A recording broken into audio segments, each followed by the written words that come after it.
Hey playa, do you ever find yourself really trying to understand the different types of signs that your crush is giving you to show whether or not they like you? If you're spending your time doing that, you're wasting it, and here's why. This is the Josh Speaks, you're watching the Josh Speak. For those of you that are new here, my name is Josh, and every single Monday through Friday, I make videos sharing tips, ideas, and stories teaching you how to be your best self. Now, just like I mentioned in the previous video, if you're spending your time looking at different signs from your crush, signs of interest don't exactly mean direct interest. Now, I know it sounds contradictory because that's probably what we should be looking for, right? Eye contact, body language, smiling, all these little different cues that show us that, hey, our crush is ready for us to approach them. But I think if you're spending your time waiting for those things to happen, then you're probably never going to approach your crush. And what happens when you don't approach your crush? Eventually someone comes in and asks them out. Now, you've probably been in a situation where you've compared how you interact with your crush versus how they interact with other people. Maybe they're more flirty, more talkative, more interested in other people, but when you talk to them, that just isn't there. So what ends up happening? Your mind starts to overthink. It starts to create all these different little scenarios to kind of make sense of what's going on. Maybe you think that your crush doesn't like you, or maybe you think that your crush likes you, but they don't want other people to know. Or maybe you think that your crush likes you, but they don't want you to know that they like you, so they end up pretending like they don't like you. There's a million potential outcomes, and guess what? There's a million videos out there on YouTube kind of explaining different signs of interest from your crush.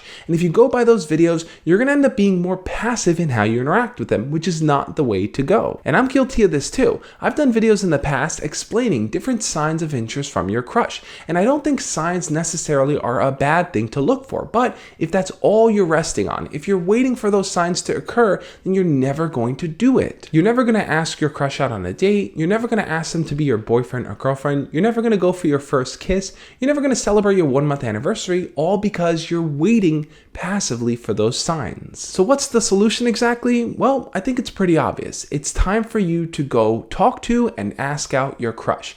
I know you're worried about it. I know you're afraid you're not really at the point where you can do it, but trust me, all you have to do is ask them to do something simple with you. Maybe hang out during lunch, maybe meet up after school, anything where you could spend a little bit more time directly getting to know them. Because here's the reality of it all. People act differently when you get to know them. How you interact with your crush now when you guys aren't close is going to be very different when you guys have already spent time hanging out with each other. And after you've already invested that time talking to them, getting to know them, flirting with them, doing all these different types of things, you're going to see a difference in their behavior and how you talk to them. But trying to assess that from the beginning when you don't really have much to go on is difficult. You're basically just saying, well, is this person attracted to me physically or not? You're reducing things down to 50-50 odds. And I think by talking to your crush, by interacting with them, you increase your percentage there greatly. And I know what you're thinking. If I ask my crush out now without recognizing any general signs of interest from them, won't they just end up rejecting me? Well, here's the thing.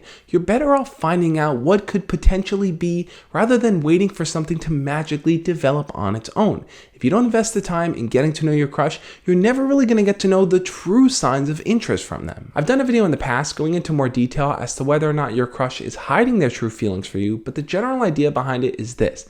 If they're willing to spend more time with you, if they actively want to talk to you or get to know you better or learn about your interests or hobbies, then that's the truest sign of interest. Someone investing their own time to spend with you is the only sign that really matters. But I'm interested to know what you think. What are the different types of signs of interest you've received from your crush? And with the information I've shared in this video, how are you going to change your approach? Leave your comments down below and let me know. And remember guys, if you're new to the channel, hit the subscribe button and make sure to also click the notification bell so you can always get updates every single time I post a new video. This week we're focusing on overthinking, so if that's a problem that you have, make sure to click that bell so you know when I put up the next video. On that note guys, I'll catch you tomorrow. As always, love and peace.